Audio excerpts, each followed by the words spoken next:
পরবর্তী ভিডিওতে নতুন একটা চাকরির বিজ্ঞপ্তি নিয়ে চলে এলাম। এসবিআই বা স্টেট ব্যাংক অফ ইন্ডিয়াতে নতুন চাকরির বিজ্ঞপ্তি প্রকাশিত হয়েছে, যেখানে তোমাদের 1040টি শূন্য পদে নতুন কর্মী নিয়োগ করা হচ্ছে।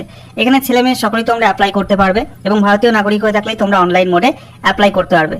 তো আজকের ভিডিওতে এই নতুন নিয়োগের অফিসিয়াল বিজ্ঞপ্তি নিয়ে আলোচনা করব। তোমাদের এখানে কোন কোন পদে নিয়োগ করা হচ্ছে, কোন কোন পদে কত ভ্যাকেন্সি, এছাড়া যোগ্যতা, বয়সসীমা কি বলা হয়েছে, সিলেকশন প্রসেস কি রয়েছে, অ্যাপ্লাই করতে গেলে ফিস কত লাগবে, অ্যাপ্লাই করার লাস্ট ডেট কবে, কোন অফিসিয়াল ওয়েবসাইটে তোমাদের অনলাইন মোডে অ্যাপ্লাই করতে হবে, সমস্ত কিছু পরপর জানাবো আজকের এই ভিডিওটির মাধ্যমে।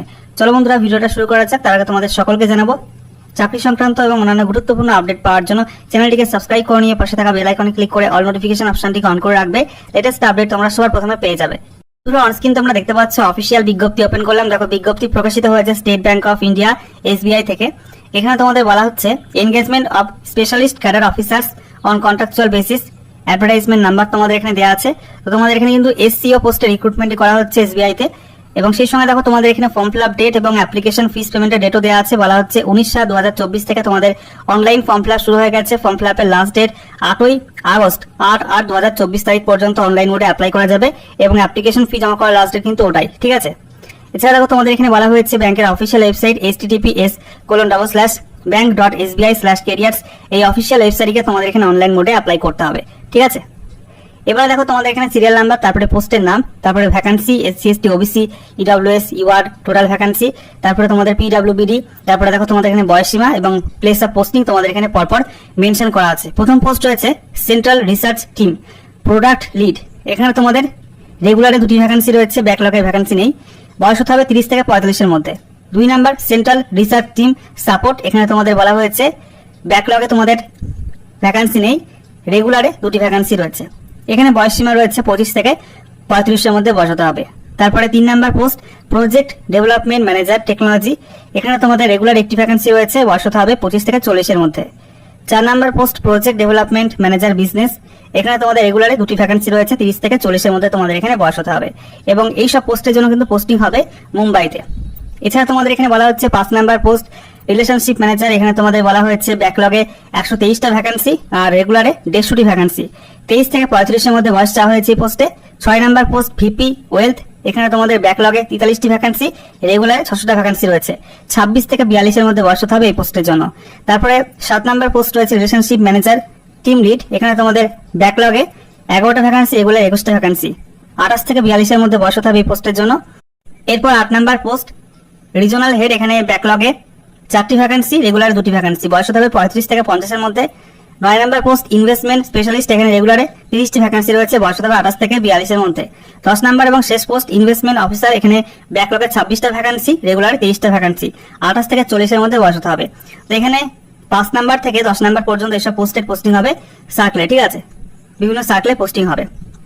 আচ্ছা, এরপর কি বলা হচ্ছে, এখানে তোমাদের পোস্ট ওয়াইজ সিটিসি রেঞ্জ তোমাদের এখানে উল্লেখ করা আছে। তারপরে তোমাদের কন্ট্রাক্ট পিরিয়ড, এগুলো তোমাদের এখানে মেনশন করা আছে।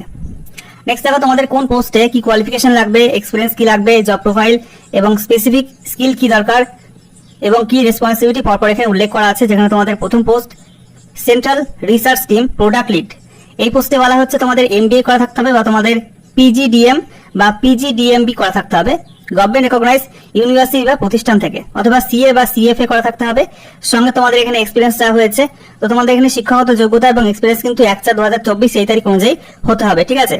নেক্সট পোস্ট হচ্ছে সেন্ট্রাল রিসার্চ টিম সাপোর্ট। এখানে তোমাদের বলা হচ্ছে তোমাদের কমার্সে বা ফিনান্সে বা ইকোনমিক্সে বা ম্যানেজমেন্ট বা ম্যাথামেটিক্স বা স্ট্যাটিস্টিক্স যে কোনো একটা সাবজেক্টে তোমাদের গ্রাজুয়েশন বা পোস্ট গ্রাজুয়েশন করা থাকতে হবে। সঙ্গে তোমাদের এখানে পোস্ট কোয়ালিফিকেশন এক্সপিরিয়েন্স চাওয়া হয়েছে এবং শিক্ষাগত যোগ্যতা প্রত্যেকটা পোস্টের ক্ষেত্রে কিন্তু 1/4/2024 এই তারিখ অনুযায়ী চাওয়া হয়েছে, ঠিক আছে। পরবর্তী post project development manager technology. এখানে বলা হচ্ছে তোমাদের এমবিএ বা এমএমএস বা পিজিডিএম বা এমটেক বা এমই বা বিই বা বিটেক বা পিজিডিএমবি যে কোনো একটা কোর্স করা থাকতে হবে। সঙ্গে তোমাদের এখানে 4 বছর পোস্ট কোয়ালিফিকেশন এক্সপিরিয়েন্স চাওয়া হয়েছে। আচ্ছা, এরপর পরবর্তী post project development manager business. এই পোস্টে বলা হচ্ছে এমবিএ বা পিজিডিএম বা পিজিডিবিএম যে কোনো একটা করা থাকতে হবে স্বীকৃত প্রতিষ্ঠান বা বিশ্ববিদ্যালয় থেকে। সঙ্গে তোমাদের পোস্ট কোয়ালিফিকেশন এক্সপিরিয়েন্স চাওয়া হয়েছে। আচ্ছা, এরপর পরবর্তী পোস্ট রয়েছে রিলেশনশিপ ম্যানেজার। এখানে বলা হচ্ছে যে কোনো শাখায় তোমাদের গ্রাজুয়েশন করা থাকতে হবে। সঙ্গে তোমাদের 3 বছর পোস্ট কোয়ালিফিকেশন এক্সপিরিয়েন্স চাওয়া হয়েছে।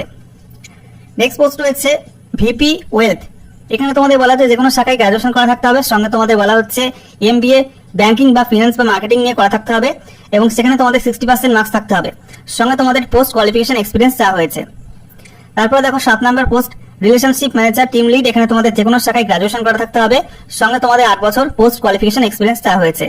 তারপরে দেখো তোমাদের এখানে রিজনাল হেড, এই পোস্টে যে কোনো শাখায় গ্রাজুয়েশন করা থাকতে হবে, সঙ্গে তোমাদের 12 বছর পোস্ট কোয়ালিফিকেশন এক্সপিরিয়েন্স চাওয়া হয়েছে। আচ্ছা, এরপর দেখো ইনভেস্টমেন্ট স্পেশালিস্ট, এই পোস্টে বলা হচ্ছে MBA বা PGDM বা PGDBM যে কোনো একটা করা থাকতে হবে, বা তোমাদের CA বা CFA করা থাকতে হবে এবং সেই সঙ্গে দেখো certification by NISM 21A valid থাকতে হবে এবং সেই সঙ্গে তোমাদের এখানে কিছু এক্সপিরিয়েন্স চাওয়া হয়েছে। তারপরে দেখো 10 নাম্বার পোস্ট রয়েছে ইনভেস্টমেন্ট অফিসার, এই পোস্টে বলা হচ্ছে MBA বা PGDM বা PGDBM যে কোনো একটা করা থাকতে হবে, বা তোমাদের CA বা CFA করা থাকতে হবে এবং সার্টিফিকেশন বাই NISM 21A হতে হবে এবং সেই সঙ্গে দেখো তোমাদের এখানে কিন্তু পোস্ট কোয়ালিফিকেশন এক্সপিরিয়েন্স দেওয়া হয়েছে। ঠিক আছে, তোমরা এখানে ডিটেলস ইনফরমেশন পেয়ে যাবে, এখান থেকে দেখে নিও।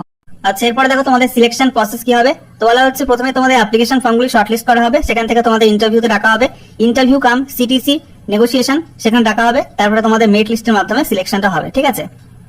আচ্ছা, এরপর দেখো তোমাদের এখানে অনলাইন অ্যাপ্লাই করার গাইডলাইন দেওয়া আছে, সঙ্গে বলা হচ্ছে অ্যাপ্লিকেশন ফি লাগবে 750 টাকা, বাকি SC ST OBC PWBD candidate, ঠিক আছে, এদের ক্ষেত্রে কোনো অ্যাপ্লিকেশন ফি লাগবে না। এরপরে দেখো তোমরা এখানে অ্যাপ্লাই করবে কিভাবে। তোমাদের এখানে অনলাইন মোডে অ্যাপ্লাই করতে হবে SBI এর অফিসিয়াল ওয়েবসাইট https://bank.sbi/career/current-openings, সেখানে গিয়ে তোমাদের কিন্তু অনলাইন মোডে অ্যাপ্লাই করতে হবে। অ্যাপ্লাই করতে গেলে তোমাদের recent photo, signature, brief, resume PDF ফরম্যাটে, এছাড়া তোমাদের ID প্রুফ PDF ফরম্যাটে এবং সেই সঙ্গে তোমাদের date of birth proof PDF ফরম্যাটে, PWBD হয়ে থাকলে PWBD সার্টিফিকেট PDF ফরম্যাটে, এডুকেশনাল সার্টিফিকেট তোমাদের PDF ফরম্যাটে, এক্সপিরিয়েন্স সার্টিফিকেট PDF ফরম্যাটে, ফর্ম 16 এখানে বলা হচ্ছে অফার লেটার আর latest salary slip from current employer যা PDF ফরম্যাটে, এছাড়া চাকরি করে থাকলে নো অবজেকশন সার্টিফিকেট PDF ফরম্যাটে। এই সমস্ত ডকুমেন্ট তোমাদের কিন্তু আপলোড করতে হবে অ্যাপ্লাই করার সময়, এগুলো তোমাদের কিন্তু প্রথমে রেডি করে রাখতে হবে। ঠিক আছে, তো এই হচ্ছে তোমাদের সমস্ত ইনফরমেশন দেওয়া আছে, এখান থেকে তোমরা দেখে নিও। অফিসিয়াল নোটিফিকেশন তোমরা SBI এর অফিসিয়াল ওয়েবসাইট থেকেও ডাউনলোড করতে পারবে।